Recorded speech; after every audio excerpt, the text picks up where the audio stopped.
My name is Paula Supley.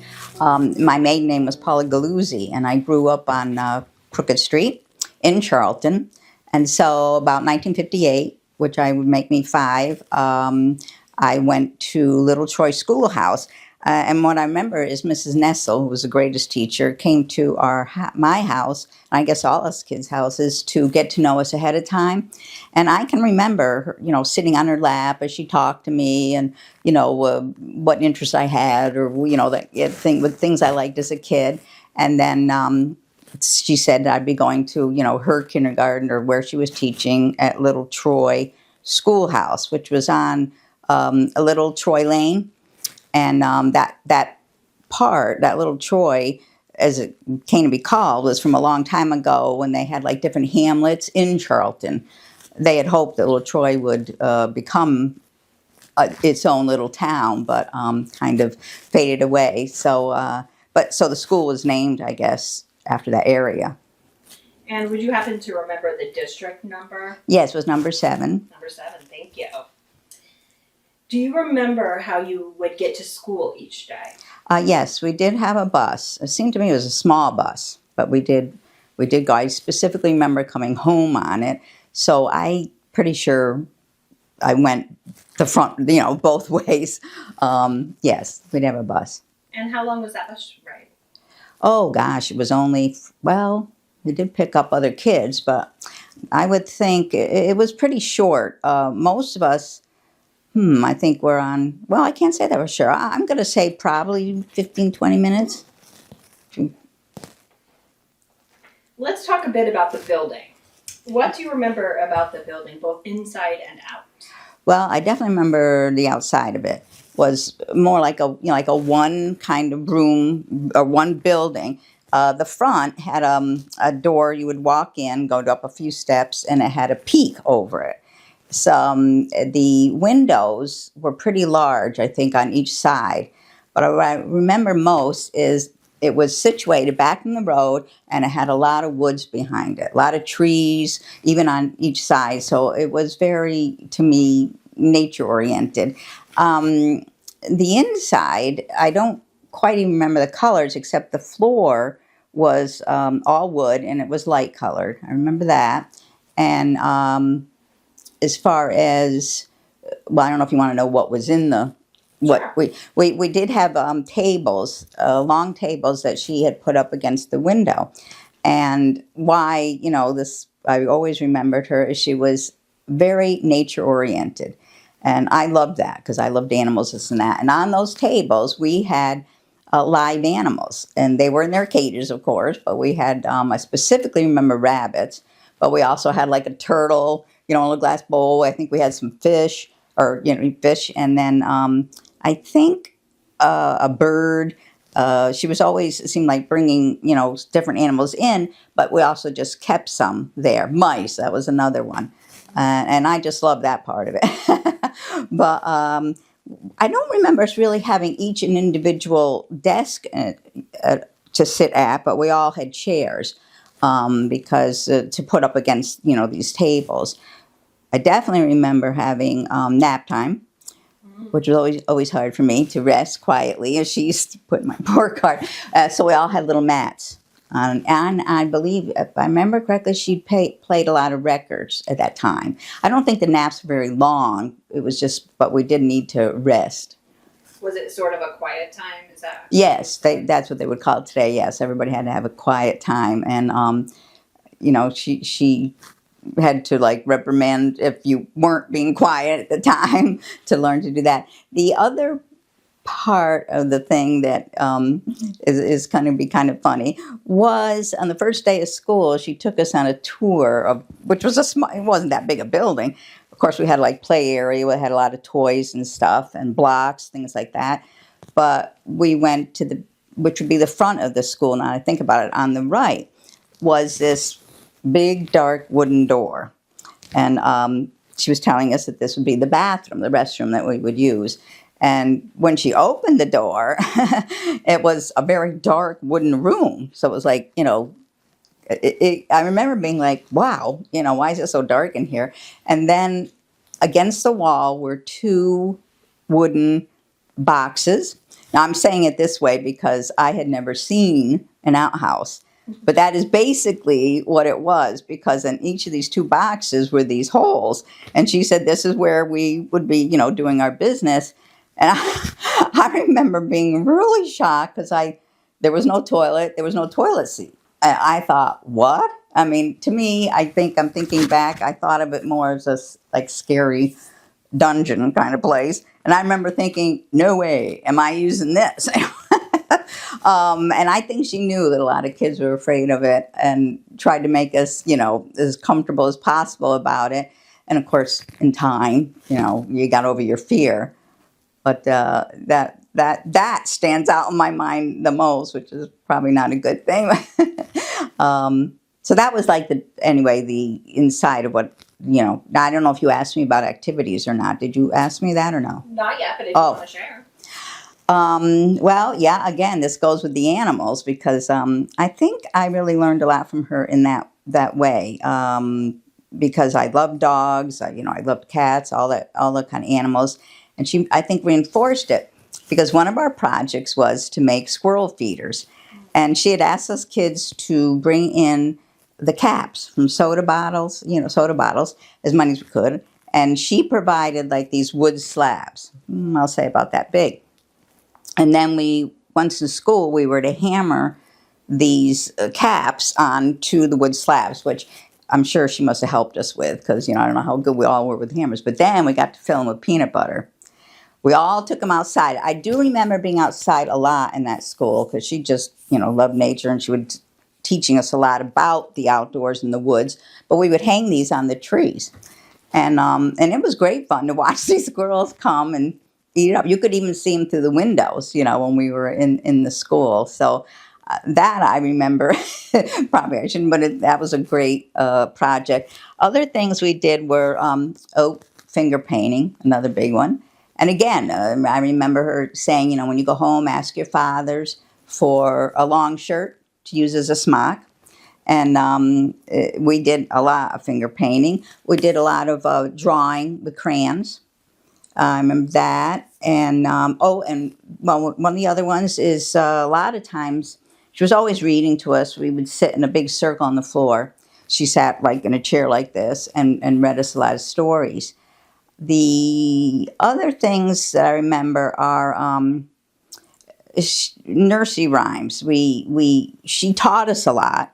And they were almost like a game type of thing because I do remember playing London Bridge. I don't know if you know that song or not. And the group of us, would all hold hands, and as the song ends, you all fall down. And I think that was one of her goals, or the school's goals anyway, for us to learn different stories and different nursery rhymes, I guess you would say. Other than that, what about outside? What kinds of activities did you all do outside? It seems to me, what I remember anyway, is when we were outdoors, she would show us different plants that were growing. She'd tell us about the trees, the different kinds, what the names were. Not that we were to learn them, but, this was this tree or this was that tree. And especially at different times of the year, what different plants and things grew. I'm not sure, but I even think we had some seeds that we had planted in the school, and she had them up in the windows, that kind of thing. But yeah, I'm sure. I think outside we played more games like, or learn to skip, hop, that kind of stuff.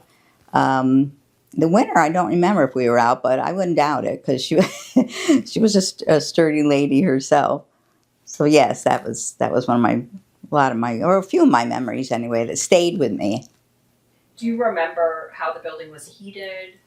I've been trying to think about that because, I know a lot of the old schools had a wood stove, and I don't remember one being there. I think I would because I, again, probably had never seen one, and it doesn't ring a bell, so I don't know if they would use propane, or I'm not quite sure how that went.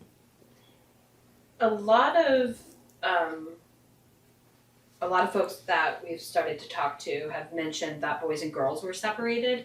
Did you have that experience in your school? Do you remember? No, I don't remember that. I do remember a lot of times when we had to go somewhere, whether it was outside or get ready for the bus, we always had to line up. It was very important to be in a line. I don't remember us being separated. Um, when I did talk to a friend of mine who also went there, and she mentioned that there was a kitchen area. So I thought to myself recently, I was thinking, gee, did she have the girls just playing with the kitchen, which would have been going on that time, and the boys doing something else? I don't remember. Let's actually that's a good segue to lunch. What was lunch like? Did you bring your own lunch typically? Did you have a recess afterwards? Why? Because I think kindergarten was only a morning. I don't remember being there all day at that time, but because most of them today are morning and afternoon. I believe we did have a snack, and I don't think we brought it. I think it was provided. Again, I think it seemed to me it was like crackers maybe with milk. Then I think after the snack was when we had rest time. I think so. And then possibly after that was recess to go out. But didn't seem to me it was a long day at all. It went pretty fast, the So time. you were only with kindergartners in your Yes. experience? Okay, so Yes. you're not mixed with. No, at that time it was that school had been changed to just kindergarten. So you mentioned, a lot of coloring, a lot of playtime, that sort of thing. Do you remember any of the academics you would have learned, ABCs? Well, 1, 2, can I 3? use a report card? Sure, Or- absolutely. Yeah, well, I did happen to find my report card. I save a lot of things from way back when, and in fact, she even I think had drawn a picture of the school in the front. And when I was looking through it, I thought, yeah, what did they teach? And mostly, well, the first section was like physical growth. I mean, they took your measurements, like and how much you weighed. She was teaching us like how to wash our hands. That was under physical growth, I guess, with the skipping and the hopping and that kind of thing. Then there also was emotional growth. So I think, and social growth. I think a lot was to be able to get along with other kids, to learn to share things. It does say here that we learned to tell stories, maybe probably that took place at home, in front of the other kids to feel comfortable that way. I know some of the things she wrote here is, was I kind or generous, independent? So I think they were all working on that part of the skills, contributing to the group discussions, which, believe it or not, I didn't do too much in the beginning, I guess, because I was shy when I first went there. Yeah, and then the academic growth here, this particular page was, I tell stories well, I speak clearly and loud enough, I can recognize my name, my address, and we had dramatic play. So I could see that with her, that we probably played out little stories of whatever rhymes I think she was teaching us. And also, I was surprised we didn't learn numbers 1 to 5. I thought maybe that was just for first grade, but she did teach us that. And that was and we must, and again, what this says here, I'm interested in science. So again, she was kind of that way, she was always interested in teaching us, growth of whatever, animals or plants or, whatever that type was. So she really must have, there must have been a set category thing. And the last page, yes, was probably very important, was other goals to be attained. And that was tying your shoestrings, putting on your rubber boots, and this is where it was about knowing your address and your age. And then at the end, the teacher's comments, before, if you were sent on to first grade, which thank goodness I was. She did write, let's see, participation in all the kindergarten program. She's gained strength and power needed to face her next step in the fall. and friendly, how she would miss me and that kind of thing. So, yeah, I see that this was not, I would think today it's probably a lot more involved, but it was simple and it was just, it was a very happy time. I remember that. They are certainly more scientific now, I would say, with I numbers I and bet. different types of standards. But I think it's interesting and quite special that you've kept on to that. Yes, and I don't know if I can say that my sister was 7 years behind me, and she was to go. I don't know if I mentioned that, to kindergarten in 1964. Well, in 1963, the Charlton Heights had Mrs. Nessel go there, and I'm not sure how much longer she taught. But my sister, when I was talking to her, did say even in the Charlton Heights, she said she remembers animals being in the room. She remembers being outside a lot. And she's one to mention plants and that type of thing. So she carried the same program over, which, I don't know how long they let her have the animals and stuff, but she also, my sister Lisa, remembers a very happy time that way. Going back to the animals real quick, what was that experience for you? Was this the first time you had been able to play with animals like that? Did you have any responsibility as far as taking care I know. Well, first of all, let's see, being 5, and I lived on Crooked Street, and we were, the houses were very far apart, and there was a beautiful woods behind us. And my grandfather had come to live with us from Canada, and he was very, he was a farmer. So he had been teaching me as a kid, and I still remember, how to plant seeds and make garden. And the neighbor next door had a dog, and I just loved that dog. And that was my first experience with him. And so because of that, I think I used to play outdoors a lot in that woods, and I became aware of like squirrels, and mice going by. And so when I went to the school and I saw these, and I bet I got the rabbit after she introduced me to him, because I did have a rabbit in a cage. And when she had these rabbits, and other animals, was great. And what she had us do, I believe, was feeding them. We had to like cut up the lettuce and this kind of that. Whether we cleaned the cages, I'm not sure about that.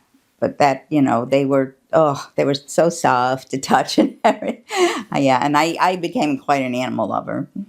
So certainly an opportunity to learn responsibility in that. Yes, it was, right.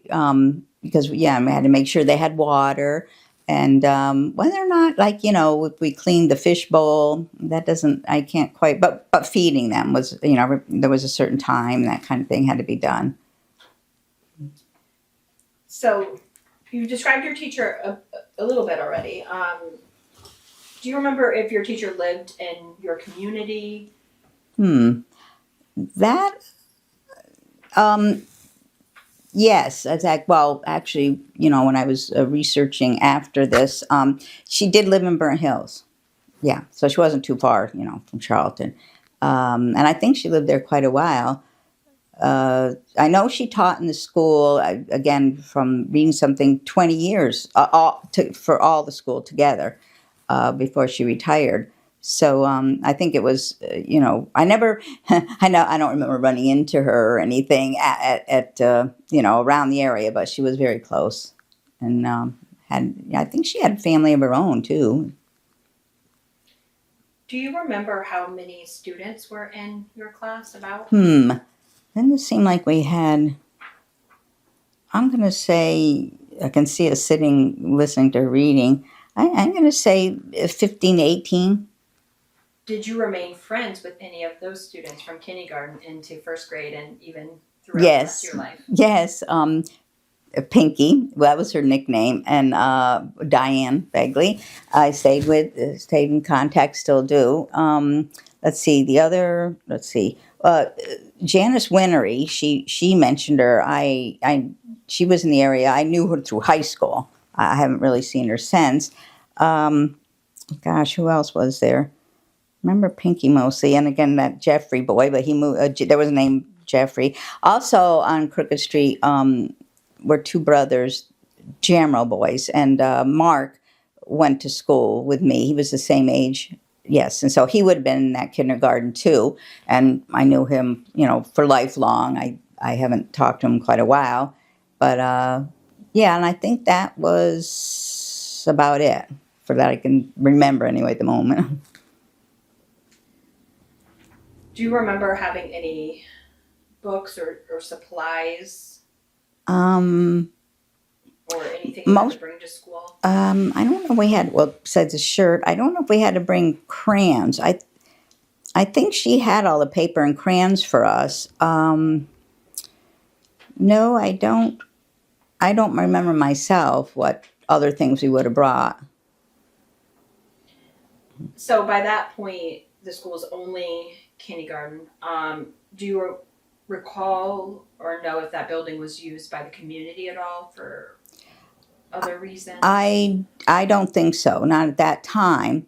When they closed it in '63, I think it remained empty for a while, and then eventually it was sold as a home, and people did buy it, and they slowly were remodeling it, which was, I don't know, kind of sad for me, I guess. I thought it would be nice if it stayed as a school, but the house is still there, and like I mentioned before, they do have a marker across the street. They gave it historical significance to having the school. Yeah, it was nice.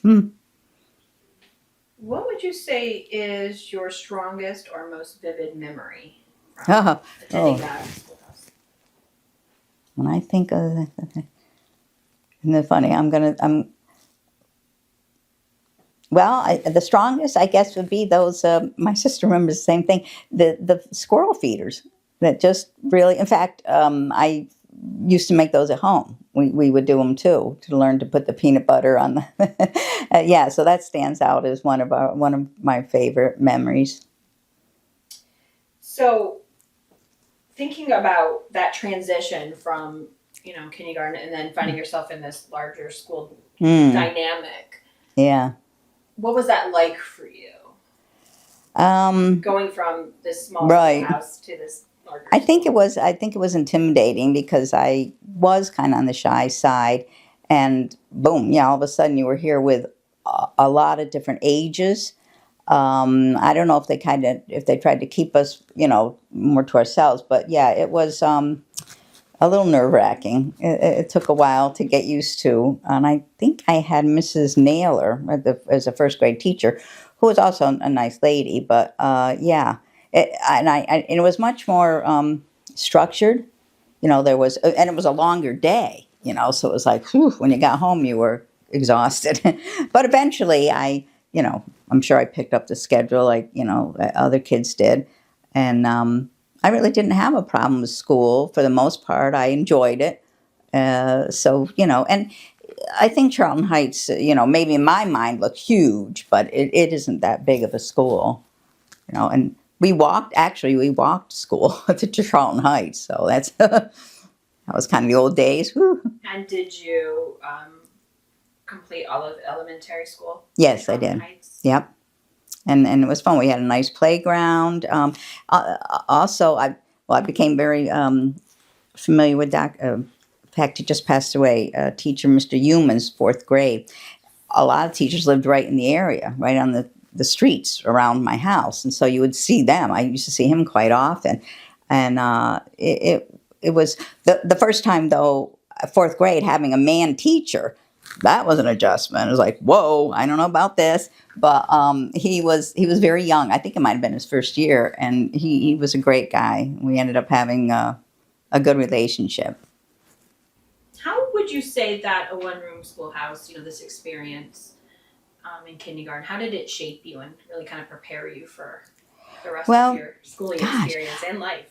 I think because she was such a comforting, reassuring woman. My grandmother lived with me at the time and reminded me much like her. Because my grandmother used to sing she was Scottish, a lot of lullabies. And this woman seemed to have that same, I don't know, demeanor. She was always, I don't think she ever raised her voice. She was always helpful, like to get dressed with our boots and all that stuff and everything. And so I think because she was so comforting, that it gave me a good experience. That, oh, school is a nice thing, and this is something I was interested in learning. In fact, she said, did happen to mention my report card that I got like an A or whatever it would be in science.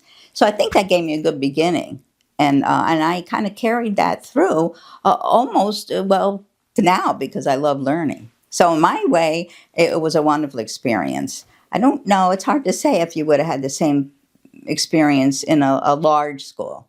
It was home like too because of it. Of course, it was a little bigger than this, so that was a reassuring for children. I think, yeah, yes, it was. Sometimes when I tell people or if it comes out that I went to a one-room schoolhouse, they think I must be 99 years old. But it just happened that, I think it's lucky because that school did teach all ages before that, for many, many, many years. And luckily, they kept it just for the kindergarten, which, I don't know. I just feel very privileged, I guess, that I was able to go to that kind of school. Love it. If you could step back into that schoolhouse for one day, what would you want to experience again? Although I think I might know the answer. Yeah, I would. Well, I'll tell you, feeding the rabbits. I just love the smoothness, learning about them, and to this day have a thing about animals, live creatures. So yeah, I would like to do that. Oh, and if I could, I'd love to see Mrs. Nessel there. Like I said, she was a very really kind. She was older. She wasn't a young teacher, and maybe that even helped. And her reading to us, that was great. That was nice. So we learned a lot through the reading stories I had never heard before. I mean, we had some books at my house and everything, but not like she was. So yeah, wow. Maybe I should say that the first thing would be to see her again, and then the rabbits. No. Well, I think we did make snowmen. If there was fresh snow on the ground, I think we were able to make like sculptures or whatever we wanted to make at the time. And again, probably, I don't know if there was a little trail behind the house. I think there might have been, and we were able to walk and look at the trees and that kind of thing. That's about most. I don't remember having sleds there at all.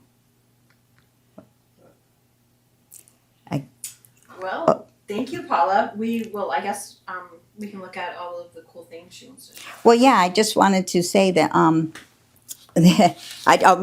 show you. Maybe I'll take a picture later. But she did give each of us children a kindergarten diploma.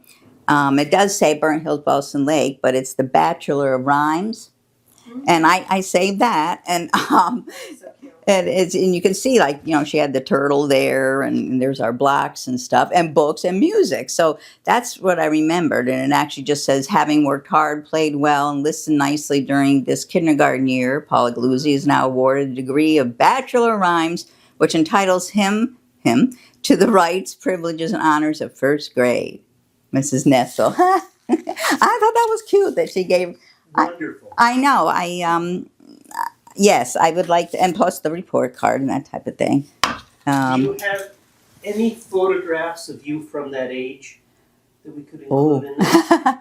I may. I'd have to look for that. But yeah, I think I do. We did have a lot of photographs in my family. Yes. And then I don't know. I do have these photographs, and you can decide if you want them or not. But because I had told her that in 2001, they had had a little celebration at Charlton Heights where they decided to make the an historical marker to put in front of Troy, and they asked me to join in the I don't know what would you say, showing it, revealing it.